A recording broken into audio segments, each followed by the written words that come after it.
Radionauts Los Sueños is no stranger to large-scale chaos. In it, we'll witness a variety of crimes that almost seem to seep through the cracks. However, something that we oftentimes seem to forget in this city are the moments where we encounter terrorist organizations. And one such group that we encounter in this game is the Hand. Now, I've already discussed the Hand at length in one of my other videos, so if you haven't seen my coverage of the Neon nightclub yet, I would highly recommend it. However, for the sake of this video, I will give you a brief summary of what's happened so far. Via some in-game magazines and one of our previous mission briefings, we learned that the US Air Force has been conducting bombing raids on Yemen, and much like we do today, instead of risking the lives of US troops to clear out enemy areas, we see the use of drones and missiles. However, much like in real life, the widespread use of these weapons often results in heavy civilian casualties, and unfortunately, if that means clearing out a terrorist group, that's oftentimes a sacrifice the US government is willing to make. These actions seldom go without consequence though, and oftentimes we'll see revenge attacks as a result of them. And during the Neon nightclub mission, we actually see one of these retaliation attacks unfold, as two vanfuls of men infiltrate a downtown nightclub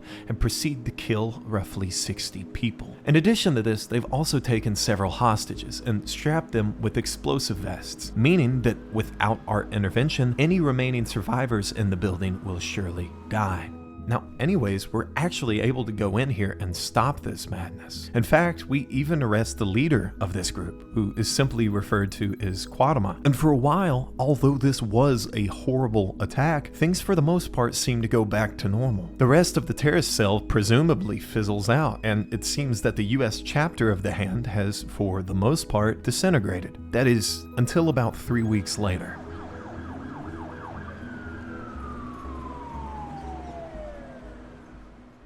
You see, while he was in prison, Quadama was assaulted by two correctional officers. Chances are the two men probably knew someone who was killed during the massacre, and they took this opportunity as a way to enact some sort of justice on him. Quadama was beaten to the brink of death, and while we can't really feel sorry for him, due to his condition, he's transported to the ICU at Coastal Grove Medical Center.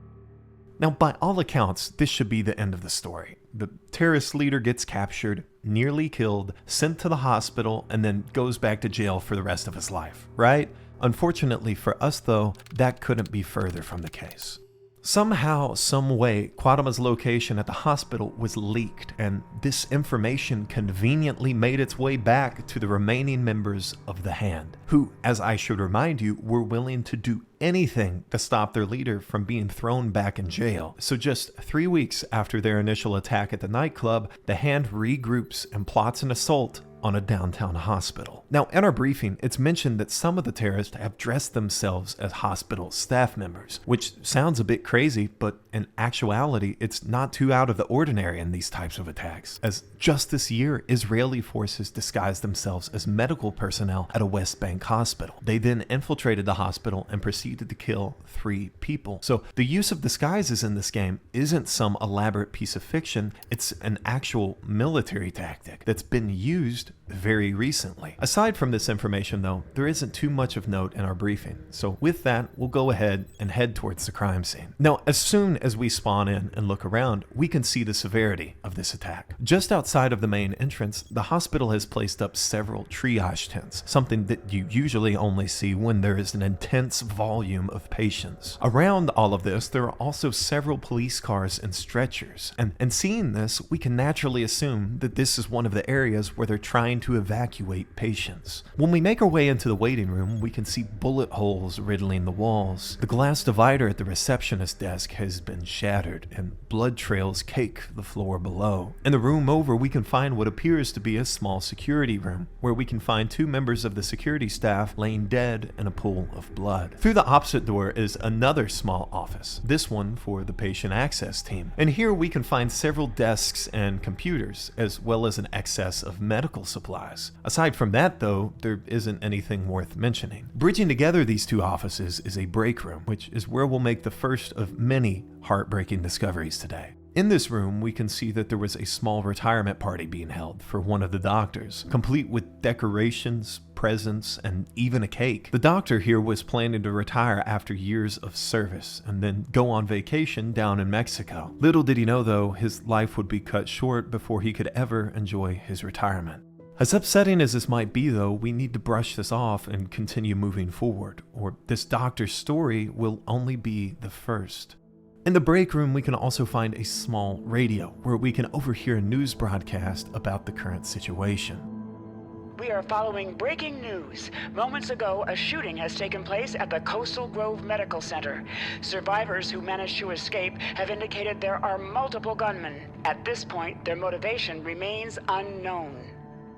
Once we leave this room, we'll find ourselves standing in a long hallway, which connects to bathrooms, patient areas, and a small staircase. On a nearby wall, we can see the name of the terrorist leader, Quadama, written out in yellow paint, which is similar to how the name appeared in the nightclub level. In this area, we can find several enemies, and much like how it was mentioned in our briefing, we can see men dressed as doctors wielding weapons. So we need to view every person that we encounter here as a potential threat. Once these men are taken care of, though, we can continue our way through the hospital. Now, as we make our way further into the hospital, one of the challenges that we'll start to face is just how confusing the building's layout is. Of all the missions that I've played in Ready or Not, the hospital is probably the easiest to get lost in. Each hallway opens up into a different hallway, and in between all of this, there are interconnected rooms, multiple staircases, and a variety of small nooks and crannies that are very easy to miss. Put simply, this place is a maze, so we really need to make sure that we move deliberately and avoid backtracking as much as we can. If we decide to head up the main staircase, we will pass a pile of bodies, and next to them we will once again see the name Quadama written on the wall. This seems to almost be a sort of calling card that the hand leaves behind. They want people to know that it was them. This isn't an attack that was meant to be covert by any means. This is an attack that was meant to terrify.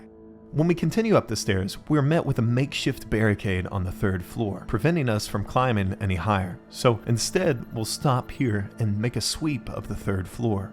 Immediately ahead of us, we'll find the bodies of 3 more innocent civilians, as well as a nurse at the end of the hall. Next to these bodies, we'll find a small teddy bear, as well as some balloons stuck on the ceiling. Now, ordinarily, this would be really sad, because this is obviously a family who came in to support someone that they care about. But it gets even worse when you realize that we're in the children's wing of the hospital. These bodies are likely the immediate family members of a child that, if still alive, has now been orphaned thanks to this terrorist attack. This scene will somehow become even worse, though, because upon further exploration, we'll quickly realize that there have been explosives planted all throughout the children's wing. However, since we managed to catch this in time, we're actually able to defuse them and continue moving forward. Now, if you're like me, you might find it a little weird how these terrorists seem to be targeting this specific area. After all, the children's wing of a hospital is a really wild place to be fucking around and blowing things up if your supposed goal is to rescue your leader. But after I investigated and looked around a bit more,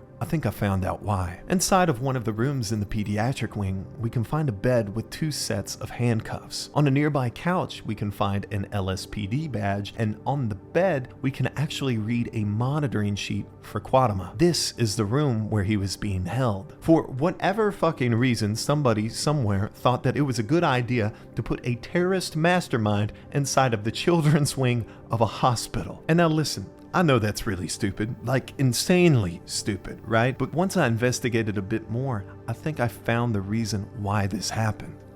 All throughout the hospital so far, we've seen beds sitting in hallways, stretchers littering all throughout the waiting rooms, and the hospital rooms that we do find are insanely overcrowded. Through context clues, it's pretty obvious that this hospital has far more patients than it can reliably handle, and it's getting to the point where patients are literally overflowing into the hallways and waiting areas. Perhaps the only lone room that the hospital had available was in the children's wing, and unable to relocate him anywhere else, the police department agreed. I mean, this sort of thing falls right in line with the horrible conditions that we see in Los Sueños, and I wouldn't at all be surprised if this were the case. Anyways though, sitting on a nearby couch, we can read a text exchange between 2 of the officers keeping watch on Quadama. It reads, "I'll be there in a sec, just getting coffee. All right, I think it's time.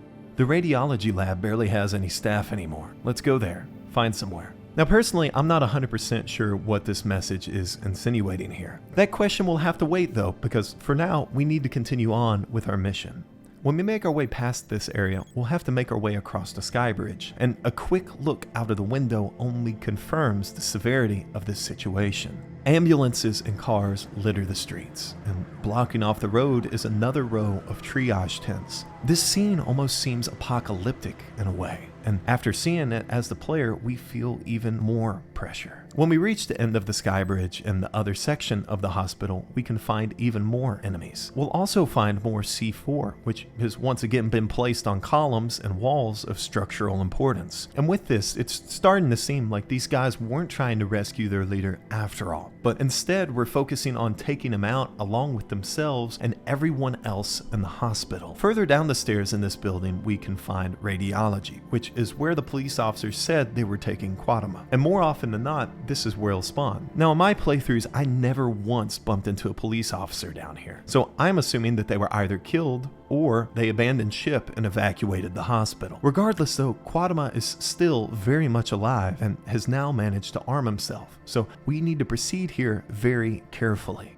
After taking care of Quatama, our mission isn't finished though. We still have a sizable chunk of the hospital that we haven't cleared yet, and there's still several enemies and witnesses that we need to secure. Downstairs we'll find ourselves in the morgue, which is undoubtedly the creepiest section of this map. Now, naturally down here we'll find several coolers and body bags, but we also managed to find a couple of other tidbits worth mentioning. The first being a toe tag on one of the nearby corpses. It reads, "Female, Asian. Cause of death, gunshot wound. Place of death, neon nightclub." Next to this body, we can also find an audio log of two of the morticians having a conversation.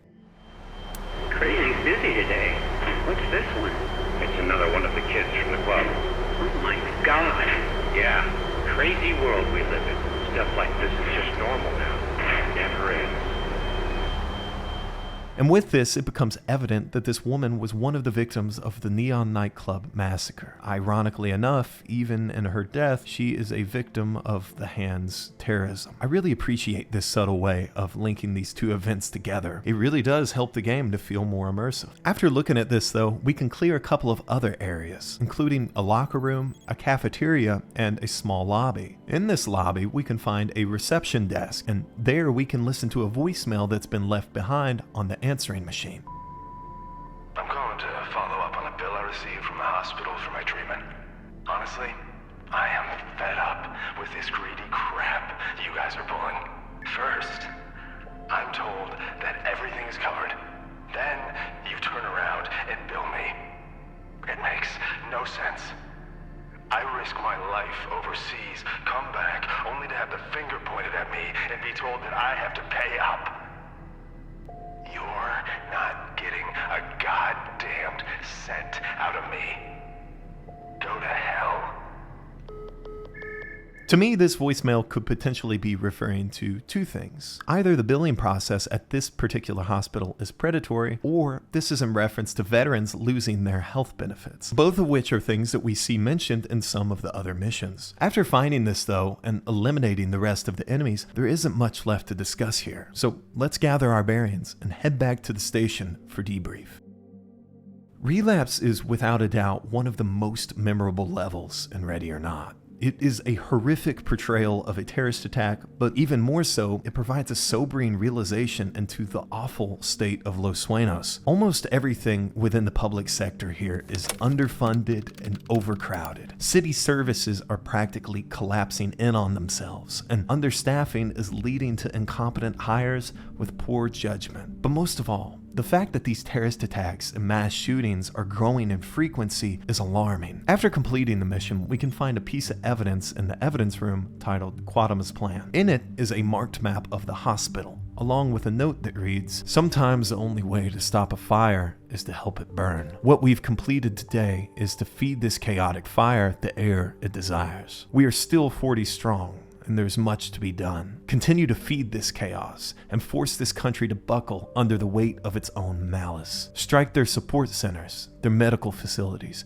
their sources of power and sustenance. Act quickly. The time for waiting is over."